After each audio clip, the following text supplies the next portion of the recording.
Hello and welcome. You're watching NDTV 24/7. I'm Osama Sharp. Tensions are rising between the Punjab government and the farmers, with top farmer leaders detained and heavy security deployed at the Delhi border.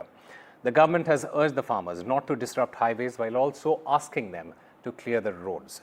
In fact, my colleague Gurpreet Singh Chinna gets us this report. We are reporting from Shambhu border at this point of time. First of all, we will show all the visuals from our ground, how heavy police had been deployed here. So these are the pictures and visuals which we are showing at this point of time from Shambhu border. What we have learned from our sources since morning, the police have been preparing to just clear these roads which has been blocked by the farmers for last so many months on the demand of MSP. We have seen in the morning the central ministers, they had come to Chandigarh where they discussed each and everything in detail with the farmers, and the moment the farmer left the meeting, all the farmer leaders, they were being detained on the way when they were coming back to Shambhu border or Kanhori border. After that, we have seen a huge movement from the various locations of Punjab towards Shambhu and Kanhori border, and we have also got multiple videos of the farmers where the farmers, they are saying they are being detained by the Punjab police. And at this point of time, we are showing all these visuals, how in the buses all these cops are being taken to Shambhu border. The message is clear and loud. We have seen a lot of ministers, they had already given a very clear-cut message through the video. They are saying they want to clear this road because this road which has been blocked by the farmer, whether it's the Kanhori border or Shambhu border, there is huge loss to Punjab government, and there is a huge loss to the businessmen who are residing in Ludhiana and other areas of Punjab. So today the Punjab government has already decided to clear these roads, and we can see these visuals. Huge security had been deployed at Shambhu and Kanhori border to clear these roads. So let's see that how the police is going to adopt a strategy and will be able to clear these roads or not, because one side we have seen the farmers, they are also making multiple announcements to their supporters also, but a lot of farmer leaders, they have been detained by the Punjab police. So we have to wait and watch how this night operation will be carried out and whether police will be able to get success in this or not. Meanwhile, there is a political face-off that has erupted after the action that was taken by the Punjab government. The Congress has termed the move as a conspiracy, while the Aam Aadmi Party government has claimed that it was much needed to open the borders to improve trade and employment in the state. अभी नहीं, पूरी किसानी पे एक बहुत बड़ा हमला होने जा रहा है। आज मीटिंग थी, उसमें टाइम दिया गया कि 4 मई को बात करेंगे और पीछे से हमला किया गया। किसानों की पीठ में छुरा फूंका जा रहा है। रास्ता किसानों ने नहीं, रास्ता सरकार ने रोका हुआ है। वो तो दिल्ली आना चाहते हैं, वो सड़क नहीं रोकना चाहते। पर लेकिन ये लड़ाई केंद्र के खिलाफ है। पंजाब के किसान की लड़ाई और देश के किसान की लड़ाई केंद्र सरकार के खिलाफ है। केंद्र जाके, दिल्ली में जाके, भले ही कहीं पे और जितना मर्जी धरना लगाए, जितना मर्जी प्रोटेस्ट करें, पर लेकिन पंजाब की सड़कें मत रोकें, पंजाब का नुकसान मत करें। इससे पंजाब के नौजवान का नुकसान हो रहा है, पंजाब के लोगों का नुकसान हो रहा है। But the Nagpur police claim that they have arrested one of the key accused in the violence that hit the otherwise peaceful town on Monday night after protests against Aurangzeb's tomb in the state. The FIR also revealed that a woman cop was molested during the violence.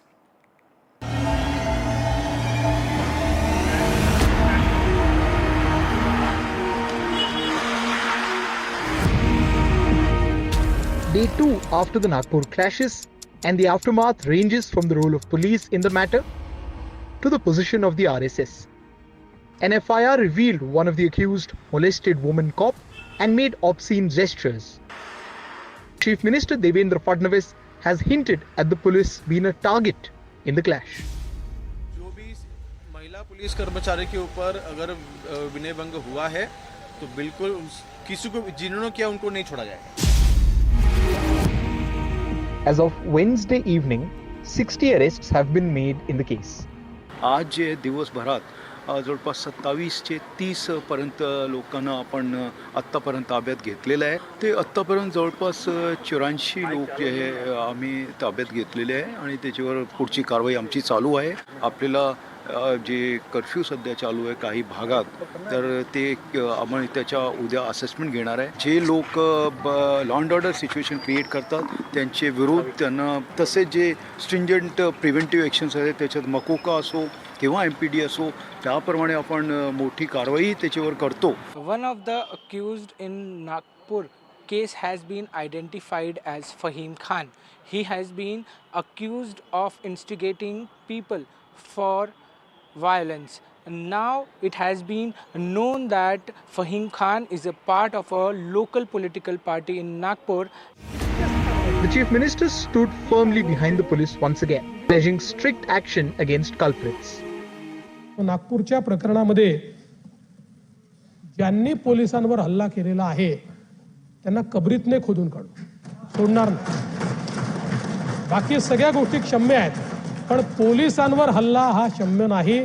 त्यामुळे त्यांच्यावर जी strictest कारवाई आहे ती कारवाई करून विविक्षित वेळेमध्ये त्यांच्यावर ही सगळी कारवाई केली जाईल. But BJP MLA from Nagpur has questioned the role of the police in the clashes. परसों के दिन माननीय मुख्यमंत्री महोदय ने उन्होंने क्या कहा कि हमारे पुलिस के ऊपर अटैक हो गया है. रूलिंग पार्टी के, सत्ताधारी पार्टी के MLA खुद कहते हैं कि इसको जिम्मेदार ये दंग होने के लिए जिम्मेदार जो है वो पुलिस जिम्मेदार है. A day after the opposition pointed fingers at the role of the RSS in the violence in their own backyard, BJP's ideological parent weighed in, decrying the violence, adding that Aurangzeb is irrelevant today. Any type of violence is not good to the health of the society, and I think police are have taken the cognizance of it, and so I think they will go into the details, and that's the point. Is Aurangzeb relevant today? Do you think the tomb should be moved? I think not relevant. अगर RSS ये मानती है कि औरंगजेब का मुद्दा irrelevant है, तो ऐसे ही वो सारे उनके भाजपा के जो नेता है उनको बता दे. वो इसी भाजपा के मंत्रियों ने, इसी भाजपा के नेतागण ने, इसी भाजपा के कार्यकर्ताओं ने औरंगजेब की कब्र उखाड़ के उसमें से खबर छुपाने की कोशिश की है. खुद की असफलता है, उस पर पर्दा डालना है, और इसलिए औरंगजेब के पीछे छुप रहे हैं. As the police investigation has picked up pace in Nagpur, the Rashtriya Swayamsevak Sangh has come out with its first official statement. They have very conveniently distanced themselves from the violence that took place in Nagpur and have also given a suggestion, perhaps to all the political parties, stating that Aurangzeb is not really relevant in today's politics. Is it just a normal observation being made on the nature of Maharashtra's politics today, or is it a very pinpointed suggestion to the Bharatiya Janata Party? With camera person Mahesh Halwai, this is Anuj Raith reporting for NDTV from Mumbai. The Rajasthan government tabled on the floor of the House the Rajasthan Coaching Centres Control and Regulation Bill 2025. A spate of student suicides in the state's coaching hub quota had raised the demand for a regulation on the coaching industry that would provide a stress-free environment for the students in coaching classes. And while the bill sets up an authority to regulate coaching and also provides for vigorous psychological counselling, it seemed watered down from what was originally proposed. Two key provisions were omitted that were considerably weakened the bill. The much-awaited Rajasthan Coaching Regulation Bill tabled in the State Assembly. The aim behind the bill: reduce stress for students in coaching classes and bring down the alarming suicides of young students prepping for medical and engineering exams. The bill aims to set up a coaching authority of 12 members to regulate coaching institute, to have committees in every district to monitor coaching centers, to provide psychological counseling for students to reduce stress, to provide remedial classes for those students who may be lagging behind, to ensure days off and recreational activities, assessments not to be held on the day after the weekend like a Sunday, exam results and assessments of students to be kept confidential, and coaching classes not to be held for more than 5 hours. It also makes it easy to get a fee refund if the student decides to drop out halfway through the coaching course. But key provisions have been omitted from the bill, which had, in its first draft, said children below 16 years should not be taken away from school and put into the rigors of coaching. In the bill tabled before the Assembly, this key provision is missing. आलोचक कह रहे हैं कि कहीं ना कहीं coaching industry के pressure में आके, क्योंकि उनका बिजनेस है, जितने ज़्यादा बच्चे भर्ती हों उनको पैसे मिलते हैं। आपने 16 साल का प्रावधान नहीं रखा है। काफ़ी लोगों ने कहा था कि 16 साल से पहले बच्चों को कोचिंग में दाखिला नहीं होना चाहिए। हमने इस पे पहला प्रयास नियंत्रण का किया है। जो भी सुझाव होंगे निश्चित रूप से इसमें अभी हमने रखा है। जो भी सुझाव आएंगे उनको सम्मिलित करेंगे। The bill also doesn't make it compulsory for children to undergo an aptitude test to see if they are fit for medical and engineering studies, leaving this option to the parents. जो कि draft के अंदर पहले ये तय हुआ था कि 16 साल तक के बच्चों को कोचिंग नहीं कराई जाएगी, लेकिन ये लोग उनको कोचिंग कराना चाहते हैं। तो मैं समझता हूँ क्यों कराना चाहते हैं, क्या प्रेशर है? इनकी मिली भगत हो सकती है कोचिंग इंडस्ट्री से, क्योंकि एक बहुत बड़ी इंडस्ट्री है जो लगातार अपना व्यवसाय इस प्रकार से कर रही है। तो एक पूरा रैकेट है, इसका पूरा जांच होनी चाहिए और सरकार को सख्त बिल लेके आना चाहिए ताकि भविष्य में इस प्रकार के जो सुसाइड के केस हैं उन पे रोक लगे। The figures for student suicides in Kota have been a cause for concern. This year, 8 students have died by suicide in Kota. Last year, the figure was as high as 26. And clearly, strong steps are needed to regulate both the ambitions of parents and the coaching industry. जो भी step अगर government ले रही है, अगर वो students के लिए बेनिफिशियर है तो उसका कहीं ना कहीं स्वागत करना चाहिए। मतलब बच्चा यहाँ पे आता है कोटा में अपने सपने लेकर कि भाई मैं आगे जाके डॉक्टर या इंजीनियर बनूंगा, लेकिन यहाँ पे आने के साथ ही मतलब जो माहौल उसको मिलता है, जो इन लोगों की वजह से, जो फ्रॉड लोग जो मैंने बताया, उनकी वजह से क्या होता, उनको वैसा माहौल नहीं मिल पाता। तो इस बिल की आने से कहीं ना कहीं ऐसे लोगों पे लगाम लगेगी। The Rajasthan Coaching Regulation Bill, which has been tabled in the State Assembly today, does significantly address issues which will make the coaching environment stress-free. It has provisions for an authority that will regulate coaching centers, but two key provisions have been left out of the bill. It does not set an age limit in which students should be allowed entry into coaching. It also doesn't make it compulsory for an admission test to gauge the student's aptitude before admitting that student into coaching. Removing these two key provisions which were there in the draft bill has now raised questions about how serious is the government about actually bringing down student suicides in Kota. With camera person Jasraj, in Jaipur, Harsha Kumari Singh, NDTV. Donald Trump had a phone call with Ukrainian President Volodymyr Zelensky just after a day after speaking with Russian President Vladimir Putin. The call with Putin lasted over 2 hours and reportedly discussed Trump's subsequent hour-long call with Zelensky. According to sources, the call aimed to align Russia and Ukraine, with Trump seemingly taking on a mediating role. Time for a very short break. More news and updates on the other side.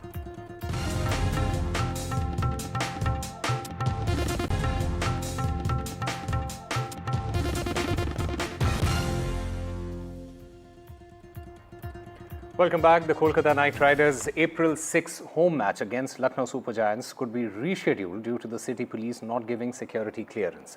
The match coincides with the Ram Navami celebrations, during which there could be heightened security requirements across the state of West Bengal, and BJP leader Shubhendu Adhikari has announced that over 20,000 processions would take place. In fact, the head of Bengal Cricket Association spoke to NDTV. Listening. Preparations are on full swing here at Kolkata's Eden Gardens for the much-awaited IPL matches, but uncertainty looms over one match on the 6th of April, where the KKR takes on the Lucknow Super Giants, as it coincides with the Ram Navami celebrations across the state. Joining me now is the CAB President, Snehashish Ganguly, sir. Thank you for speaking to NDTV. Sir, if you could just tell our viewers, what is the update now? Has the match been rescheduled, or are there any chances of it getting rescheduled? See, firstly, I should like to draw everybody's attention that when we got the fixture of IPL from BCCI, we shared with Kolkata Police. And immediately we got a mail from them saying that because of in the 6th April there is a Ram Navami celebration, there will be a problem for providing a number of securities, a number of police individual for host a match. So you know that whenever there is a match at Eden Gardens, so huge number of police personnel are there to control the situation. As there is a Ram Navami celebration is going on, so they wrote us straightly that that on that particular day they won't be able to provide any security. And on that basis, we also wrote to BCCI and we sent a copy to KKR also, telling them the total situation, explaining them the difficulty. So we got a mail from BCCI asking us to again approach to Kolkata police. So we again approached, we had a couple of meetings, but they have straightly said that the difficulty they are going to face, and they have clearly mentioned us that on that same day they won't be able to host the match. They won't provide any police individuals, so they have asked us to reschedule on 7th, 8th, any day, but not on 6th. Accordingly, we have informed BCCI, but till now we have not received anything, any concrete mail from BCCI what they are going to do, whether they are going to reschedule this match or they are going to reschedule to some other destination. So we are still waiting from BCCI. So we've had this similar situation last season as well, where the match against Rajasthan Royals was rescheduled. So could you tell us what happens in case now that the match will not take place on the 6th, mostly here at Eden Gardens, because of the lack of security personnel that can't be deployed by the Kolkata police? What happens in that case? See, last year also the same situation came up when the match was rescheduled to on a different date. But this year there are some difficulties, which for that I don't think BCCI, they have told me that it's difficult for them to reschedule, but still we have not got any official mail from them. So at this junction we can't say what they are doing, what they are going to decide or what they are going to do. But definitely if the police, if the security is the issue, then it will be difficult to host a match. Well, the fans can be in for a sad day on the 6th of April when they will not be able to be spectators in this match. But of course, security being the prime concern, we are yet to hear from the BCCI what the final decision is. That was Snehashish Ganguly with NDTV. This is Shreyashi reporting from Kolkata with camera person GD Shankar. And as India prepares for its Gaganyaan mission, the ISRO chief, Dr. V. Narayanan, he spoke to NDTV's Pallab Bagla. Listen in. Indian origin NASA astronaut Sunita Williams came back safely to Earth after a more than 9-month mission, an unprecedented mission. I have with me Dr. V. Narayanan, the chairman of the Indian Space Research Organization. Namaskar, Dr. Narayanan. Namaskar. Dr. Narayanan, you watched the landing of Sunita Williams in the Gulf of America. What was your feeling and any message for her and India? No, in fact, we are closely following it up, the entire developments, not only today, last 9 months. And today, we could not sleep even a single second because it is a very, very happy occasion. I was quite confident, quite confident, 100% confident when yesterday, when the system got undocked from the ISS and started moving by operating towards the Earth by operating the thrusters. In fact, they operated the thrusters 4 times. I was 100% confident this will be a very grand, successful mission and Madam will be landing very safely and rather flashed down very safely. And the message is like this, you know, this type of missions are very, very complex mission because getting undocked and traveling, the entire thing, the ISS is at altitude of something around 450 kilometers. First operation is getting undocked. Then this has to move away. The module has to move away from the space station. Second thing is bring down to 400 kilometer orbit. From there, you have to, it is going around and you have to target exactly where you are going to really flash down. Then accordingly, the entire system has to be oriented, rather tuned. Then you have to do the power descent operation. Now, a set of thrusters, if I am correct, there were 28 thrusters and 5 were isolated, remaining thrusters were there, and then using the entire thing, this entire operation has to be carried out. And when you talk about this type of mission, there are a lot of things involved. Number one, did it give you goosebumps watching it come down? In fact, I was so happy to see Madam coming out with smiling face. And when she came out with a smiling face, I was also smiling. That's all we have for you. Keep watching NDTV.